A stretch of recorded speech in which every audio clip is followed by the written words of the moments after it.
बिस्मिल्लाहिर्रहमानिर्रहीम। अस्सलाम वालेकुम वरहमतुल्लाहि वबरकातुहू। उम्मीद है आप सब स्टूडेंट्स खैरियत से होंगे और ठीक ठाक होंगे।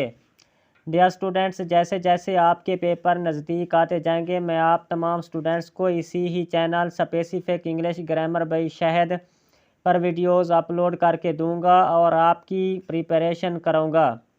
इंशाल्लाह मैं हाज़िर हूँ और आप लोग भी तैयार हो जाएं। अभी हम इंग्लिश के मोस्ट इम्पॉर्टेंट MCQs प्रिपरेशन करेंगे स्पेशली फॉर 10th क्लास को बता रहा हूँ। ठीक है, जैसे जैसे मैं आप लोगों को अंडरस्टैंडिंग करवा रहा हूँ वैसे वैसे आप इम्प्लीमेंटेशन करते जाएं। इंशाल्लाह आपका 100% पेपर हो जाएगा, क्योंकि 2023 में तमाम स्टूडेंट्स की प्रिपरेशन करी है। माशाल्लाह बहुत अच्छा रिज़ल्ट आया है। अभी 2024 में जो मैं बता रहा हूँ इसी ही चैनल पर आपको बताऊँगा। आपको इधर उधर जाने की ज़रूरत नहीं है। इंशाल्लाह आपके पेपर अच्छे हो जाएंगे। आपके पेपर अच्छे होंगे तो आपके नंबर अच्छे होंगे। आपके नंबर अच्छे होंगे तो आप भी खुश होंगे और आपके पेरेंट्स भी आपसे खुश होंगे। बात आ जाती है आपके MCQs की। अब MCQs में आप तमाम स्टूडेंट्स के डिफरेंट पार्ट्स आ जाते हैं। कुछ होते हैं करेक्ट फॉर्म ऑफ वर्ब के, कुछ होते हैं स्पेलिंग मिस्टेक्स के, कुछ होते हैं ग्रामेटिक पॉइंट ऑफ व्यू के, और बाकी सब कुछ इसी वीडियो में डिटेल के साथ बताऊंगा। तो वीडियो शुरू करने से पहले आप तमाम स्टूडेंट्स से रिक्वेस्ट है कि एक दफ़ा दुरूद पाक पढ़कर कमेंट में डन लिख दीजिएगा। अल्लाह ताला से दुआ है कि अल्लाह ताला आपको उम्मीदों से ज़्यादा नंबर दे। तो ये जो हमारे पास MCQs हैं ये सॉल्व्ड MCQs हैं जो कि हर साल पेपर में आने वाले हैं और हर साल पेपर में आते हैं। तो सबसे पहले जो आपका 5 नंबर का पोर्शन होते हैं कि choose the correct form of verb and fill up the bubbles sheet. तो इसका पहला है कि द सन खाली जगह इन द ईस्ट, के इसका जो राइट ऑप्शन है वो राइट ऑप्शन सी है कि the sun rises in the east. दूसरा है हमारे पास कि she dash English now, she is speaking English now, इसका जो राइट ऑप्शन है वो ए ऑप्शन है। तीसरा हमारे पास कि शी डैश सिंस मॉर्निंग, इसका जो राइट ऑप्शन है वो ऑप्शन बी है कि she has been sleeping since morning. चौथा हमारे पास कि ही डैश 20 मिनट्स एगो, कि ही लिफ्ट 20 मिनट्स एगो, इसका जो राइट ऑप्शन है वो ऑप्शन ए है। पांचवा है हमारे पास कि I dash him next Monday, कि आई शैल सी हिम नेक्स्ट मंडे। आगे है हमारे पास कि choose the word with correct spelling, जो कि आपके 4 नंबर के करेक्ट स्पेलिंग होते हैं। जो पहला है इंटरसीड, इसका जो राइट ऑप्शन है वो ऑप्शन डी है कि इंटरसीड।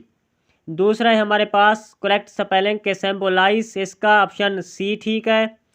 और तीसरा आठवां हमारे पास के ब्रॉडकास्ट, इसका जो राइट ऑप्शन है वो ऑप्शन डी ठीक है। अगर आपको स्पेलिंग आते हैं तो आपके पूरे 4 नंबर आपके अच्छे ही वे से तैयार हो जाएंगे। नौवां है हमारे पास कि एकेडमिक, इसका जो राइट ऑप्शन है वो ऑप्शन ए ठीक है। आगे है हमारे पास कि चूज़ द करेक्ट ऑप्शन, जो कि सिनोनिम्स और एंटोनिम्स पर मुश्तमिल होता है। ये 5 नंबर का होता है। तो पहला है कि द सिनोनिम ऑफ इक्वाइटेबल, इक्वाइटेबल इसका जो राइट ऑप्शन है वो रीज़नेबल ठीक है। 11वें हमारे पास द एंटोनम, एंटोनम कहते हैं अल्फाज मुतजाद को, इसके उलट को। द माइटी इज़, इसका जो राइट ऑप्शन है वो ऑप्शन सी के माइटी इज़ वीक। 12वें हमारे पास के द सिनोनिम ऑफ कल्प्रिट, इसका जो राइट ऑप्शन है ऑफेंडर। आगे हमारे पास 13 the last couple of years have been a long bumpy ride for me, the underline phrase means long bumpy ride phrase means के हार्ड एंड चैलेंजिंग टाइम, इसका जो right option है वो B option है।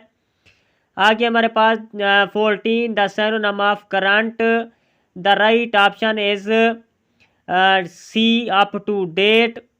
आगे हमारे पास जो है ना ये 5 नंबर पर मुश्तमिल होता है। ग्रामेटिकली तौर पे आता है कि choose the correct option according to grammar.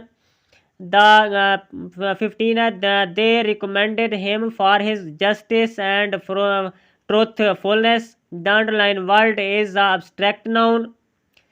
आगे हमारे पास everybody enjoys a good movie. The underline word is a an dash pronoun. ये हमारे पास इनडेफिनेट प्रोनाउन है। ये मैं आपको बताता चलूँ कि एवरीबॉडी, सम, एनीबॉडी, नोबॉडी, ये सारे इनडेफिनेट प्रोनाउन होते हैं।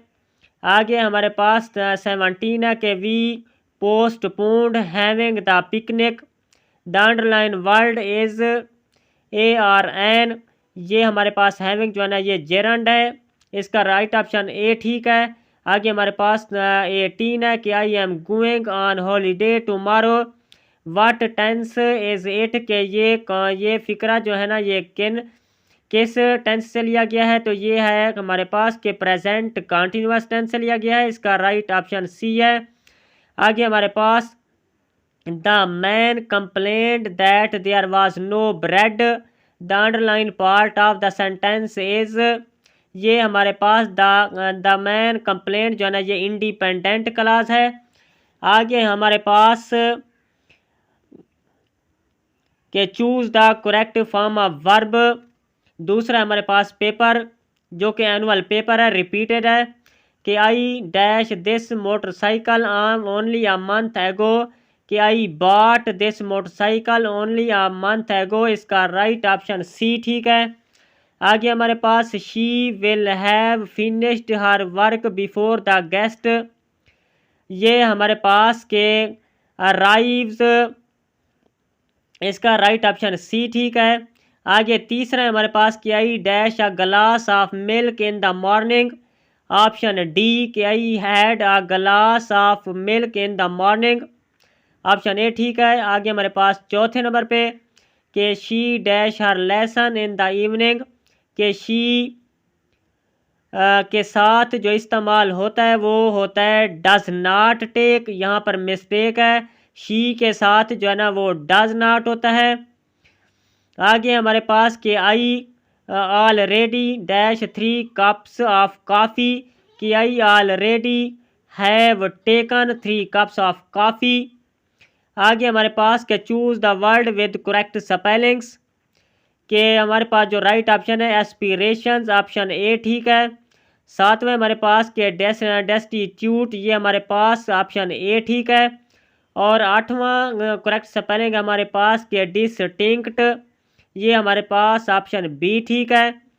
और 9 है हमारे पास के कैरियर जो है ना ये हमारे पास ऑप्शन डी ठीक है।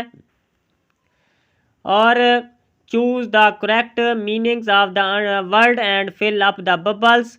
द वर्ड पार्टेक मीन्स के पार्टेक का जो मतलब होता है वो पार्टिसिपेट होता है। Option C is correct option. 11 है हमारे पास the synonym of ancestor is जो है ना ये फोर फादर है। इसका जो राइट ऑप्शन है वो ऑप्शन डी ठीक है। आगे हमारे पास 12 है द सिनोनिम ऑफ कल्प्रिट। ये पहले भी रिपीट हो चुका है कि इसका जो राइट ऑप्शन है वो ऑफेंडर, ऑप्शन सी ठीक है।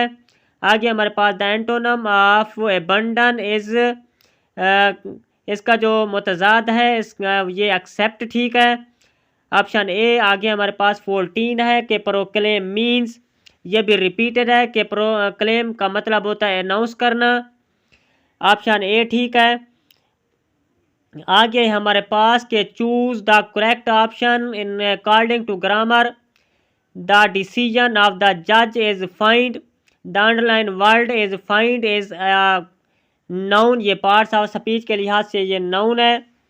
16 हमारे पास के you may go home as soon as your work is done. This sentence is an complex sentences है, ऑप्शन सी ठीक है। आगे हमारे पास 17 है कि if you get back I shall be angry. This is a dash sentence, ये हमारे पास फर्स्ट कंडीशनल टाइप है। ये मैं आपको बताता चलूँ कि फर्स्ट कंडीशनल टाइप के पहले हिस्से में प्रेजेंट इंडेफिनेट होता है और दूसरे हिस्से में फ्यूचर इंडेफिनेट होता है। तो इस लिहाज से ये हमारे पास फर्स्ट कंडीशनल टाइप है, ऑप्शन ए ठीक है। आगे हमारे पास 18 के we felt the plane shaking in the storm the underlined world is a gerund. Shaking जो है ना ये हमारे पास जेरंड है। ये पहले भी जो है ना ये जेरंड वाला ऑप्शन आ चुका है, MCQs आ चुका है। आगे हमारे पास के he himself will be our new friends the underline world is an dash pronoun. तो ये हमारे पास जो है ना ये रिफ्लेक्सिव प्रोनाउन है। ये भी मैं आपको बताता चलूँ कि ये रिफ्लेक्सिव प्रोनाउन क्या होते हैं कि रिफ्लेक्सिव प्रोनाउन ऐसे प्रोनाउन होते हैं जिसमें सब्जेक्ट खुद काम कर रहे होते हैं। तो जैसे जो है ना ही का जो रिफ्लेक्सिव प्रोनाउन होता है वो हिम सेल्फ होता है, हिम सेल्फ होता है। शी का हर सेल्फ होता है, दे का दम सेल्फ होता है, यू का यूर सेल्फ होता है, इट का इट सेल्फ होता है। तो इसी तरह जो है ना ये ही जो है हिम सेल्फ है, तो ये लिहाजा रिफ्लेक्सिव प्रोनाउन है। ये थे 10th क्लास इंग्लिश के most important and repeated MCQs। तो इन तमाम MCQs को अच्छे वे से तैयार कीजिएगा। जो स्टूडेंट्स इस वीडियो को देख रहा है सब्सक्राइब कर लें। जो भी मैं मेहनत करवा रहा हूँ आप ही के लिए करवा रहा हूँ, आपकी ही के लिए वीडियोस बना रहा हूँ। और बाकी बहुत ही स्टूडेंट्स ने मुझे सब्सक्राइब भी किया है। इसके अलावा आपको किसी भी किस्म का कोई मसला हो तो आप कमेंट सेक्शन में पूछ सकते हैं। दुआओं में याद रखिएगा। जज़ाकल्लाह, अल्लाह हाफिज़।